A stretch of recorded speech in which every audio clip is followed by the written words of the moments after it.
मैं मुश्ताक राहत, इंसाफ एक्सप्रेस बिहार में आपका स्वागत है। शुक्रिया। हमारे साथ social activist advocate Patna high court Anjum बारी हैं, जो 27 फरवरी को राज्यसभा चुनाव का परिणाम आएगा उस पर अपनी प्रतिक्रिया देंगे। जैसा कि आप सब लोग जानते हैं कि 27 फरवरी को जो राज्यसभा चुनाव का परिणाम आने वाला है, उसमें समाजवादी पार्टी और आरजेडी, साथ में कांग्रेस और जदयू ने मुसलमानों को टिकट नहीं दिया है, जबकि इनको थोक भाव में मुसलमानों का वोट चाहिए। तो देर न करते हुए सबसे पहले मैं आपसे ये सवाल करता हूं कि इस पर आपकी क्या प्रतिक्रिया है। देखिए कि इन लोगों को तो वोट चाहिए, जितनी भी पार्टियां हैं देश की, उनको मुसलमानों का वोट चाहिए। लेकिन जब राजनीतिक अधिकार की बात होगी, मुसलमानों की शेयर की बात होगी, तो वो लोग नहीं देते हैं। तो ऐसी स्थिति में मुसलमानों को तो जागना होगा, एक निर्णय लेना होगा कि हम किस तरफ जाएं कि हमारी राजनीतिक जो शेयर है वो शेयर मिले। तो जैसे सबसे पहले हम समाजवादी पार्टी ने जिस को उम्मीदवार बनाया उस पर बात कर लेते हैं।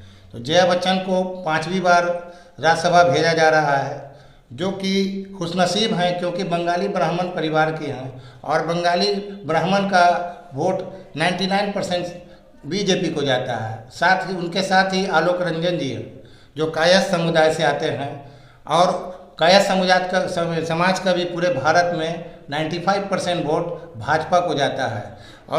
और मुसलमान जो है वो ठगा हुआ महसूस कर रहा है। इस पर आपका क्या कहना है? तो मुसलमान ठगे हुए महसूस करेंगे ही और ठगाएंगे ही जब तक कि वो अपने वजूद के बारे में नहीं सोचेंगे। अब आप ये बताइए, आपने जैसे कहा कि वो लोग भाजपा को वोट देते हैं, तो इससे जो है जो हमारे जो पार्टी की जो मानसिकता पता चल रही है कि वो किस मानसिकता से हैं। सिर्फ पार्टी के बारे में सोचते हैं और जिनका वोट देते हैं उनका जो है राजनीतिक अधिकार नहीं देना चाहते हैं। तो आने वाले समय में तो मुसलमान जागेंगे और अपना एक निर्णय लेंगे। अब आरजेडी की हम बात करते हैं, तो आरजेडी से मनोज झा जो है वो दूसरी बार इनको राज्यसभा से भेजा जा रहा है और उनके साथ संजय यादव हैं, जो मूल रूप से हरियाणा के हैं, जिनके बारे में कहा जाता है कि ये तेजस्वी जी के नज़दीक हैं।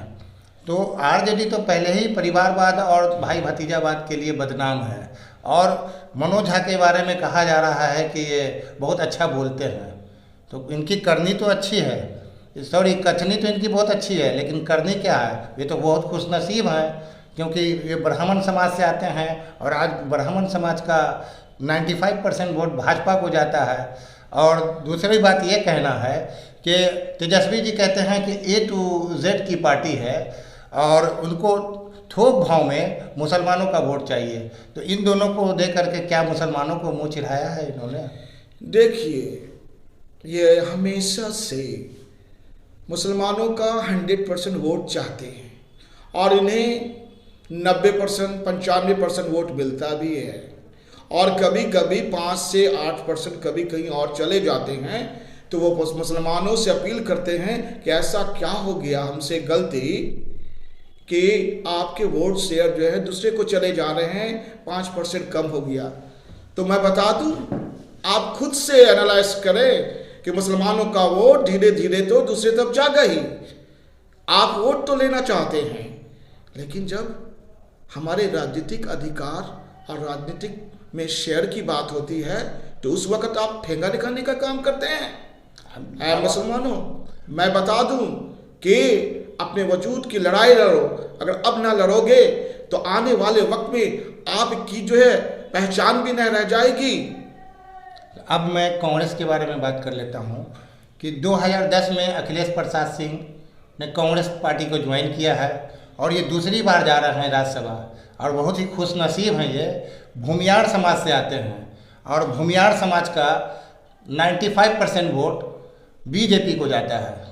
और मुसलमान ने अभी देखिए अमेठी से राहुल गांधी जी हार गए थे, तो वायनाड से उनको मुसलमानों ने क्रिश्चियनों ने सम्मान के साथ जिता करके लोकसभा में भेजा। तो क्या हमको तो लगता है कि अगर अखिलेश प्रसाद सिंह को टिकट नहीं मिलता तो ये तो मौका परस्ती दिखाते और हो सकता है कांग्रेस छोड़कर भाग भी सकते थे, क्योंकि भाजपा में अभी 80% कांग्रेसी है। तो इन पर आपका क्या कहना है? देखिए, हम तो जानते ही हैं कि देश की सारी पार्टियों को मुसलमानों का वोट चाहिए, लेकिन जब राजनीतिक अधिकार की बात होती है तो वो नहीं देते हैं। तो ऐसी स्थिति में हमारे देश के मुसलमानों को क्या करना चाहिए? एक बड़ा निर्णय लेना चाहिए। अगर अब ना लेंगे तो कब लेंगे? जब बाकी निशान ना होगा तब लेंगे। अब जैसे कि हम आपको बताते हैं कि 1989 के पहले कांग्रेस पार्टी बहुमत में आती थी और मुसलमानों का करीब करीब 95% वोट कांग्रेस पार्टी को जाता था। लेकिन भागलपुर दंगा के बाद मुसलमानों ने उनको सबक सिखाया, उस कांग्रेस पार्टी को संसद से निकाल कर सड़क पर ले आया और कांग्रेस पार्टी अपने वजूद की तलाश कर रही है। उसके बावजूद भी कांग्रेस पार्टी मुसलमानों को जब उसकी हिस्सेदारी देने की बात आती है तो अखिलेश प्रसाद सिंह जैसे लोगों को राज्यसभा भेजती है। तो अब इस पर तो मुसलमानों को तो खुद सोचना चाहिए।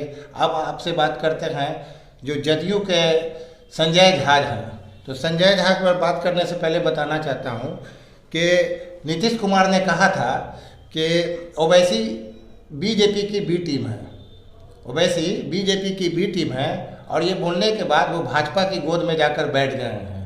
तो संजय झा पर क्या बात करना ज़रूरी है? देखिए, वैसे लोगों के बारे में बात करना जरूरी नहीं है। जहाँ तक कि आपने कहा ओवैसी का, तो ओवैसी का हिमायत मैं नहीं करता हूँ, लेकिन ओवैसी ने एक बात कह रखा है जो मुसलमानों को सोचना चाहिए। उन्होंने अपने होने का वजूद दिखा दिया और 4 एमएलए जिता के दिखा दिया। तो मैं चाहूँगा कि आने वाले वक्त में मुसलमान, Dalit, OBC, upper caste, lower caste मिल करके एक अच्छी पार्टी बनाएं, जिसमें जो है रहबर के तौर पे एक रहबर मुसलमान भी हो और उन लोगों का जितना शेयर है हम लोग दे और हम लोग ये लीड कर सकते हैं। और एक वक्त था जब हमें जो है हमारा वोट भी लिया जाता था और हम लोग थे, हमारा शेयर भी दिया जाता था। लेकिन आज पूरे का पूरा जो हमारा शेयर है खत्म हो जा रहा है। जैसा कि राज्यसभा में जो हमारे भाजपा ने पूरा का पूरा मुसलमान का जो है निशान भी खत्म कर दिया है। तो अब मुसलमानों, आप क्या सोचते हो कि सारी पार्टियां इसी तरह से आपका नामो निशान मिटा देंगे तभी जागोगे क्या? तो मैं कहना चाहूंगा, खुद ही को कर बुलंद इतना कि हर तदबीर से पहले खुदा तुझसे ही पूछे, बता तेरी रजा क्या है।